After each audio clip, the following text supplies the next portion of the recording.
لومبني درس او مسله چې ده هغه په دې کې ده چې انسان کله روجه نیسي یا بل کوم عبادت کوي نو د هغې دپاره د نیت خبره ده.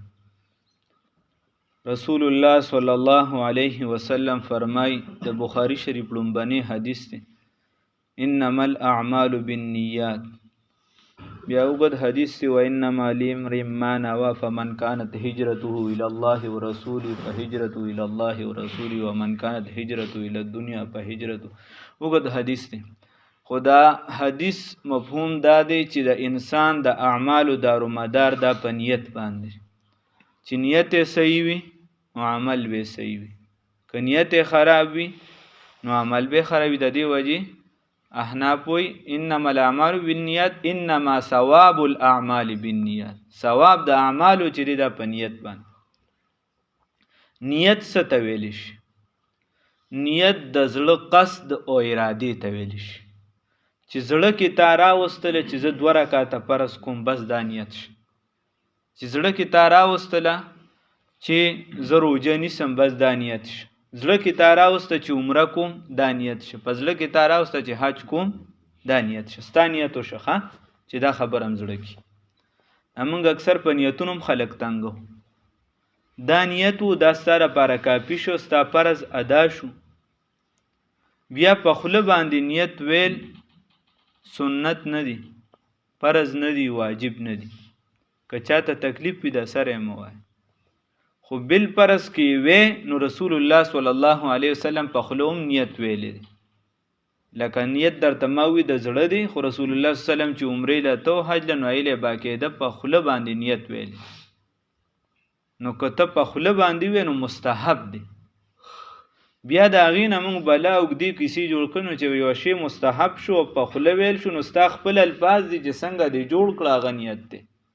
بس چې تا وی چې روجه نیسم د خدای د رضا دام د خولې نیت شو. ما درته وی اول خو د زړه دی، خو بالفرض په خوله وی، بس چې په خوله دی دا وی چې روجه نیسم د خدای رضا پر، بس کافي دی. فرضي روجه نیسم کافي دی، چې پسنګ الله ته راتاوي. دغه شان فرض مونځ دی، په زړه کې دی کس دی ربه چې د زړه کې دا مطمئن ته پدې چې به د سحر مونځ کوم 2 رکعاته، بس دغه نیت یو د خبره شو. الله رب العزت ته پوهه راکړي. دویم نمبر خبره دا شوه چې انسان چې کله روجه نیسي یا ماتی، چې مثال په طور په 5:29 باندې بانګ وای، نو انسان د انسان نه غلطۍ کیدی شي او د نقشو کې اتار چړوشته، ځکه هغه ماهر پلپن چې کل په کل شي 100% دا ډیر ګرانه ده. نو کوشش دا کوي چې لږ مخکې روجه بندوي، خوراک لږ مخکې بندوي. بل فرض یو کس بانګ د ټیم نړوان دی شروع 5:29 باندې بانګ دی، نن په 27 باندې خلکو بانګونه شروع کړ. نو چا داسې شروع کړو یا چا په 25 بانګ یا په باندې وي، نو ستا بانګ سره کار نشته.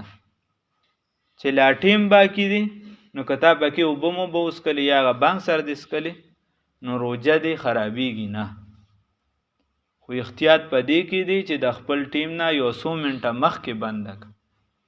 دکه شان چې کله ټیم د روجې چې دی هغه ختم شو او بانګ یې اووي د ماښام، او تا ته پته ده چې ماښام داخل شو، یقیني خبره تا ته داسې نه چې ته بس په خوراک ور پریوزي ټیم ته نه. ټیم خیر دی لږ معلوم کا کنه چې وایي څه ټیم نور چې دی هغه پریوزي، نو بس بانګ لاره کې څوک الله اکبر وي ته په روجه ماته کوي، بس بیا د روجه ختمه ده. په دې نه کې چې دا خطا نه شو، خو تا د غږ په بانګ باندې ماته کړه، دې ته خطا نه وي، دې سره روجه ستا خراب شو.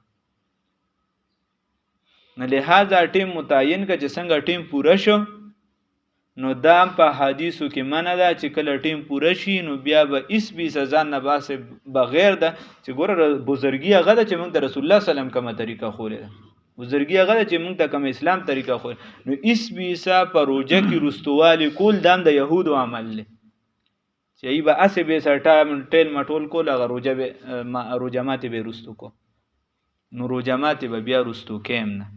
2 مسالې شو، یو د نیت نه به غوبل نه جوړي، بس سړی کې د څه اراده وپخه، بس دک نیت دی خامخا دی اطمینان نه حاصلېږي په ژبه دې ورسره وي نو څه ګناه پې نشته خو لازم به د ژبې نه ګڼئ یوه دویمه مسله دا شوه چې کوشش کوئ چې مثال په طور په 529 بانګ وي نو په 525 یې بنده دغه شان احتیاط په دې کې او دغه شان ماښامې چې دی کله ټیم پوره شي نو بیا تاسو کوشش کوئ چې بیا ورپسې روجه ډایرکټ ماتوي الله رب العزت تراله توفیق راکړي خدای تعالی